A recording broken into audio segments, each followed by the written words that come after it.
If you're figuring out your own trills, find something you can play reliably. Don't worry about trying to play the fastest trill. What's important is that it's musical, it's repeatable, and dependable.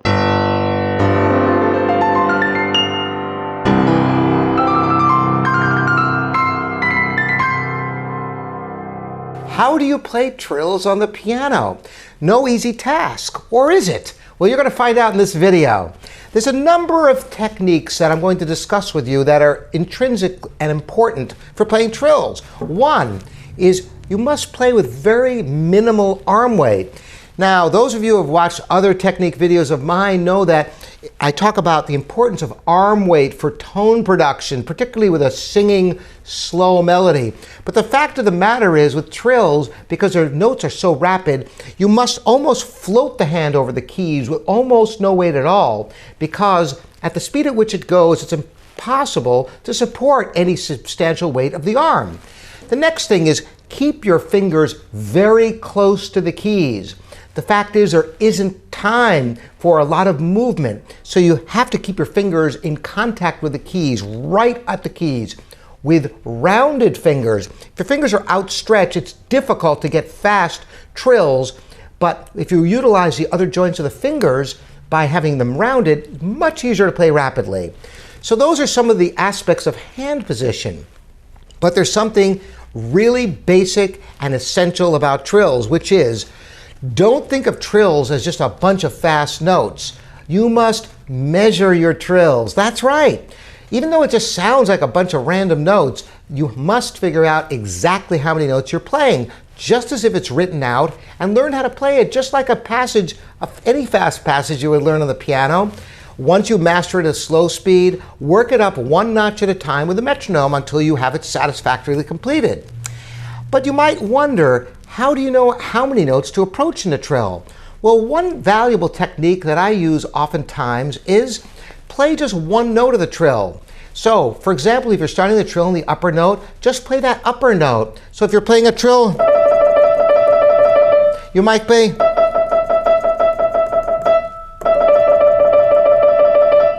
That way you'll get an idea of how fast you can play the trill by playing only one note of the trill. So, I mentioned you could use the top note or the bottom note, which brings us to a very important subject. What note does the trill start on? This could be a whole subject for a video into itself, but I want to just touch on this because it's very important. Trills are written, and you usually start on the auxiliary, which is a note above the written note of the trill, the next note in the scale of that key. So if you had a scale piece in C major and you had a D trill, you would start it on E. Now, can you ever start the trill on the main note of the trill, like D going up to E and back to D? Yes, it depends upon the context. There are different schools of thought about this, and there's different ideas about different period styles of music. But basically, I would say generally a trill is basically a long appoggiatura, a non-chord tone resolving into the harmony. So if you had a trill is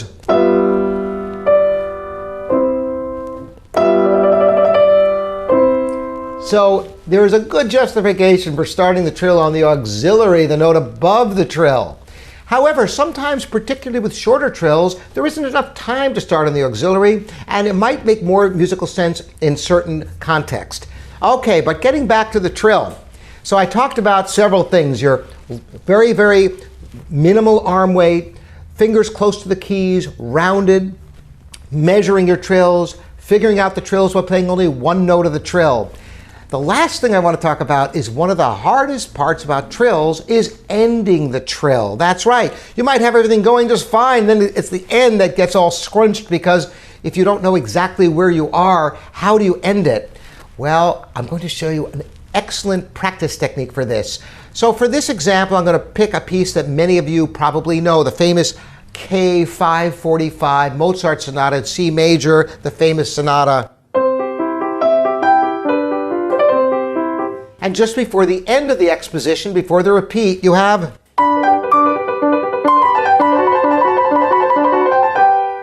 So there's a trill for you, and I'm going to show you how you can approach this so you can end the trill without any problems. First of all, if you wanted to figure out how many notes to play,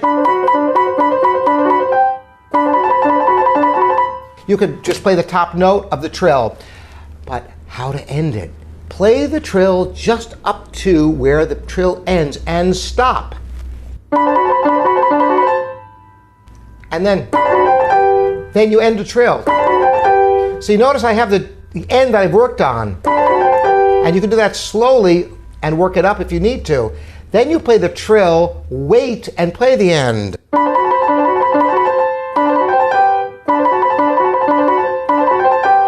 Then you make that wait a little bit shorter.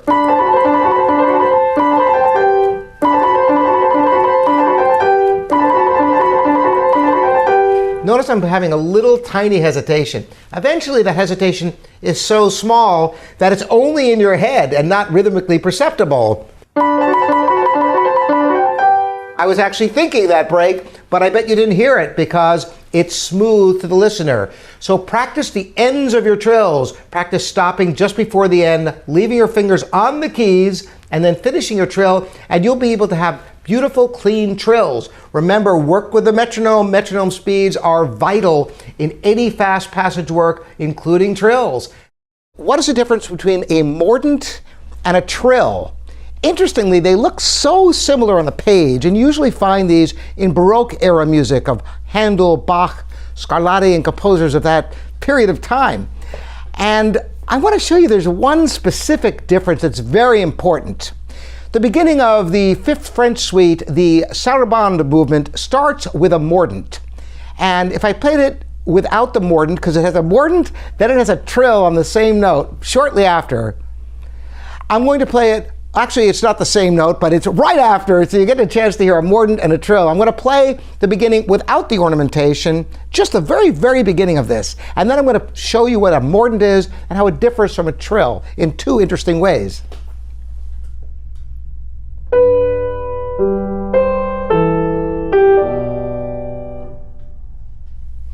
So that's playing the beginning without any ornamentation. But Bach wrote a mordent on the first note on that B.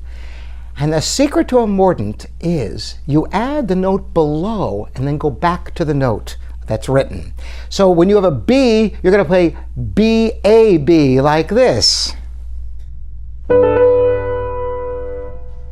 So what's different about a trill?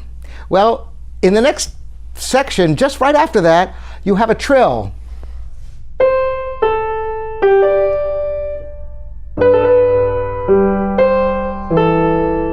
Now, if this was another mordent, you'd go, but trills start on the upper note. Typically, trills can have more than just one or two notes. There's a freedom of expression. In fact, the whole Baroque era is noted by its ornamentation. By the way, this isn't just through music. Look at the architecture and the art of that period. It's noted for the filigree, all the beautiful fine detail. Ornamentation is an opportunity for the performer to add their own expressive element. That's why if you listen to different performances of the same exact pieces of Bach or Handel, Telemann, and other Baroque composers, the ornamentation can be quite different. So here's how it sounds now. Remember the first time I played it without any ornamentation, it sounded like this.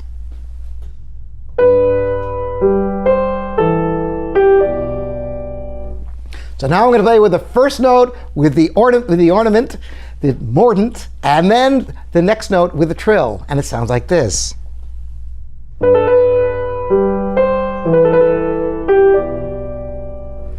So you got to watch for those squiggly lines. The mordent has one less. The trill has more lines going up and down in the score. It's kind of a deciphering a code. Interestingly, different performers have different ideas about what these squiggly lines and turns and all of this mean, because we don't really know what people played hundreds of years ago, do we? There's many, many books written on the subject, and ultimately it's up to you as a performer to play something that you feel passionately about that really feels right to you. Sometimes with pieces like this, where that is French suites that have repeats in all the sections, you can actually do different ornamentation the first time around compared to the second time around to make it even more interesting. So that's the simple truth about mordents versus trills. Trills are a little bit more elaborate, can add more notes. Trills go up, mordents go down. Trills often start on the auxiliary, that is, the note above the note that's written. Interesting stuff, huh? What are the best trill fingers? Trills are, sometimes people see trills and they think, oh my gosh, I just got to play as many notes as possible. I've talked before about how trills must be measured. You have to know exactly how many notes you're playing in a trill. Even though when you listen to a trill, it sounds like a free-form explosion of notes going back and forth, trills have to be measured so you know exactly how many notes you play. Otherwise, ending a trill is impossible because you're leaving it to chance whether you end up on the right note or not. So what are the best trill fingers? Well, sadly, you don't always have a choice. And there are some instances, for example, in Bach fugues, where the fingers down here are doing something and you must trill with 4 and 5, which is like the worst fingers to ever trill with. If you can avoid it, you try to avoid 4 and 5 as trill fingers because they're really difficult to trill. Now, a lot of people think, oh, of course, 3 and 2 are the best trill fingers. And indeed, 3 and 2 are pretty strong trill fingers, but for those of you who are trying to guess what are the strongest trill fingers, the answer, I'm going to give it to you right now, 3 and 1. 3 and 1 are the strongest fingers. Why? Because your thumb is the strongest finger, and the third finger is probably the second strongest finger, so 3 and 1 are terrific. 4 and 2 can work nicely, by the way. There are a lot of different possibilities. 3 and 1 are great when you have that possibility. 3 and 2 are good too. It depends where you're coming from and where you're going in your score to determine what the right fingering is. Not only that, but if you have other lines within the same hand, sometimes, as I said, like in contrapuntal writing of Bach and fugues, you might not have much of a choice as to which fingers to use for trills. Now, I'm going to give you one final trill fingering tip. And if you've never tried this, I'm going to give you something that's really interesting. And it ties right in with the idea of measuring your trills. And if you measure your trills, you might want to try this, which is 3-1-3-2.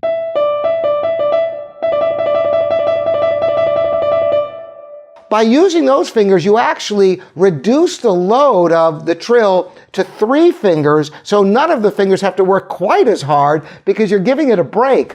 Not only that, but it helps you to measure trills. So even if you don't end up using 3-1-3-2 as trill fingerings, it will help you to make sure that you're playing the right number of notes in your trills, which is the most important thing. You never want to think of trills as something abstract from music. Just imagine that every single note is written out and just play it as it's written in the score.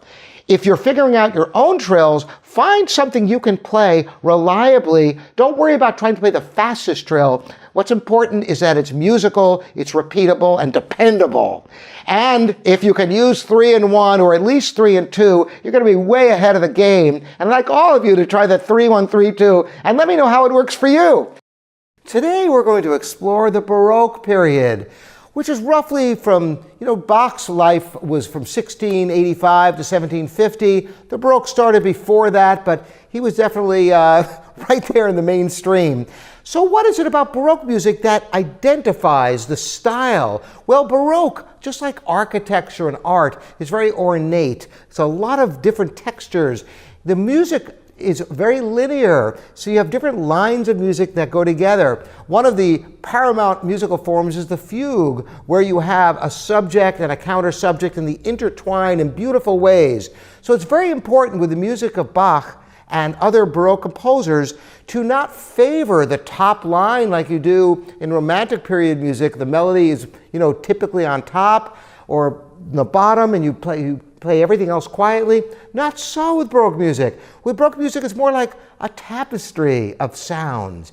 I'm going to play a little bit of the French suite, the Fifth French suite of Bach, and notice how, even though there is a melody on top, I let all the voices pretty much be equal. The other thing that's vital is to keep a very steady beat. There's no give and take like you have in other period styles.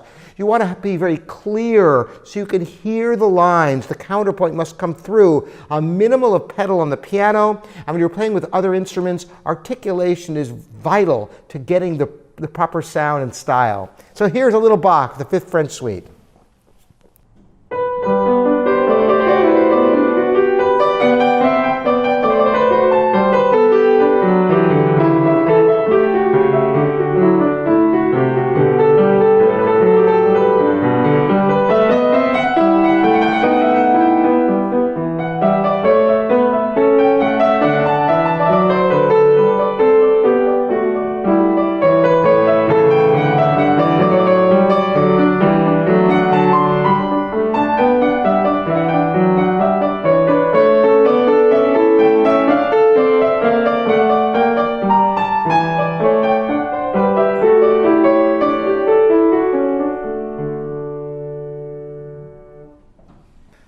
without favoring the top line too much, to be able to hear all the inner lines. Now, I talked about the fact that it's a very ornamented style. Well, there is actually ornamentation, where you get to add trills and mordents and turns, and to an extent you can be quite free with them. In other words, these are improvisational elements. So, for example, at the beginning, some of the ornaments are marked, some you can play on your own to fancy up, particularly in this French suite where all the sections are repeated. You could choose to, for example, play different ornamentation on the repeat for variety. But at the very beginning, for example, you have a trill. Now these notes, they're not written out. There's just an indication to play with a trill. So you could play it differently. You could choose to play it or. Isn't that wonderful to be able to impart your own tonality and your own little trademark sounds? So the important things, once again with Baroque music, clarity of line. Don't get carried away with doing too much with the tempo. Keep things very regular and structured. Allow for the ornamentation to be an expressive element, and you should be able to play beautiful Baroque music with clarity and counterpoint. You know, growing up, I would listen to some of the great pianists, of course, Horowitz, but some of the pianists from early 20th century, Hoffman and Rachmaninoff, Joseph Levine, and I was always so impressed with the pristine fingerwork. It almost would sound like a string of jewels because of the evenness of the notes, and I always wondered how to achieve that sound. So today's show is about how to get brilliant fingerwork. So I'm going to regress a little bit more. When I first started studying the piano with my father, Robert Estrin, he showed me how to practice scales with raised fingers. And oftentimes my students ask me, why do I have to raise my fingers? Let me show you what I'm talking about. With slow scale practice, it's important for strength to raise the fingers like this.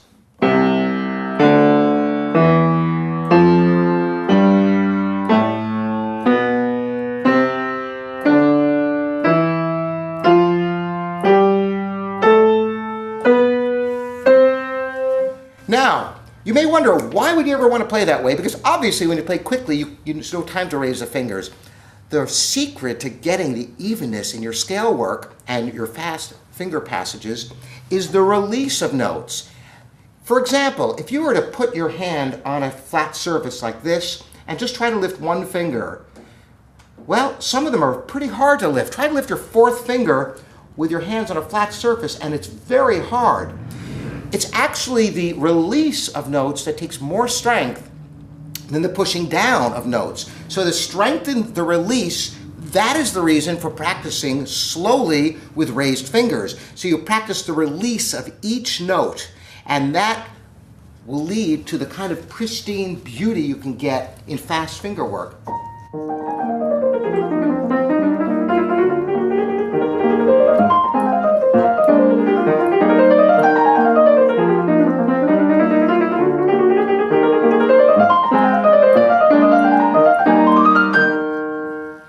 So that is the secret, one of the secrets for achieving beautiful clarity in your playing. There are many others that I will discuss in future videos in terms of hand position and other practicing techniques, but for now, I suggest very strongly, practice your scales and your arpeggios slowly with raised fingers, then work up gradually faster.